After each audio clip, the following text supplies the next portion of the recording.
खुलुमबाय स्टुडिय'आव दं आं उदांस्रि मोसाहारि। बर' थुनलाइ आफादनि खुंगा 64थि बोसोरसालिया जथुम्माखौ खुंनो दिनै लाइखुन्थिया गायसनजेनबाय।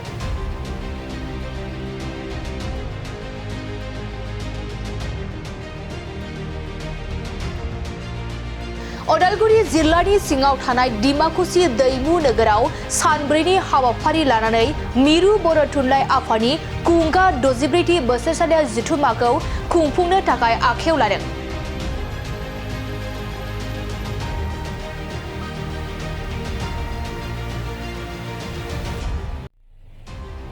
आरो बे खुंगा 64थि बोसोरसालिया जथुम्माखौ फैगौ 9, 10, 11 आरो 12 जानुवारि दानाव खुंफुंगोन। बिनिनो 64थि बोसोरसालिया जथुम्मा खुंनो लानायनि लाइखुन्थियाखौ दिनै बिटिआरनि सीएम प्रमद बर'आ गायसनजेननानै होफैयो। दिनैनि बे गिबि लाइखुन्थिया गायसनजेननाय हाबाफारियाव आसाम आयेन आफादनि बुंथिगिरि बिस्वजित दैमारि, दावबायसा बर', दुलाराय बर' फरायसा आफादनि आफादगिरि दिपेन बर', बर' थुनलाइ आफादनि आफादगिरि सुरत नार्जारि, गाहाय नेहाथारि नीलकान्त गयारीजों लोगोसे गोबां बिबानगिरि आरो रायजो राजाफोरा बाहागो लादों। दिनै 64थि बर' थुनलाइ आफादनि जि जथुम्मा मिरुनि जथुम्मा जानो थांगासिनो दङ जानुवारियाव बिनिनो गाहाय खुन्थियाखौ गायसननाय जादों आरो बेवहाय बर' थुनलाइ आफादनि मानगोनां आफादगिरि डक्टर सुरत नार्जारि सार लोगोसे बानजाय आफादनि आफादगिरि आसाम एसेम्ब्लिनि स्पिकार बिस्वजित दैमारि बिथाङाबो बाहागो लादों आरो गोबां बेवहाय माखासे मानगोनां सुबुंफोरा बाहागो लादों। जोंनि गासैबो माहारि आफादफ्रा बाहागो लादों। आं मिजिंथिदों डिमाकुसिनि जि जानो गोनां बर' थुनलाइ आफादनि जथुम्मा बियो जोबोद जारिमिनारि जागोन आरो जाफुंसार जागोन। डिमाकुसिनि रायजो राजाफ्रा गोबाव समनिफ्राय हास्थायदोंमोन जे बर' थुनलाइ आफादनि जथुम्माखौ खेबसे बेवहाय खुंनांगौ आरो बे हिसाबैनो बर' थुनलाइ आफादाबो थांखि लादों। बर' थुनलाइ आफादा बर' हारिनि बयनिख्रुइबो जौसिन आफाद।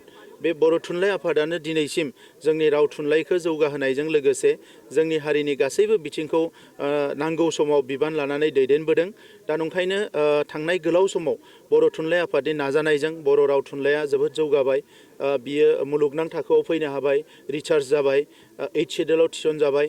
आं मिजिंथिदों नैबे जथुम्मानि उनाव आरोबाव बर' राव थुनलाइखौ जौगाहोनो थाखाय थुनलाइ आफादा मोजां मोजां थांखि लानो हागोन आरो जोंनि जि थुनलाइ सोरजिनाय जोंनि जिखिनि लाइमोनफोर जाखांबोनाय जोंनि लिरगिरिफोर बिथांमोनाबो थुलुंगा मोनगोन आरो जोंनि जि मानदान्दा थुनलाइनि मानदान्दाया आरोबाव गोजौआव थांबावगोन। गाहाय आलासि महरै हादरनि सोलोंथाइ मन्थ्रि बिथांखौ गाहाय आलासि महरै हादोरनि सोलोंथाइ मन्थ्रि बिथांखौ प्रपज खालामदों।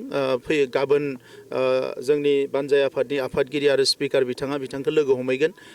बिथाङा आं मिजिंथिदों बिथाङा फैगोन मानोना थांनाय जि बड'लेण्ड महोत्सब जादोंमोन दिल्लीयाव बेवहायबो फैदोंमोन आरो जों खावलायदोंमोन बिथांखौ फैनांगौ होननानै आरो बिथाङा फैगोन होनदोंमोन। दा बेनिखायनो आं मिजिंथिदों बिथाङा बेवहाय बाहागो लाफैगोन।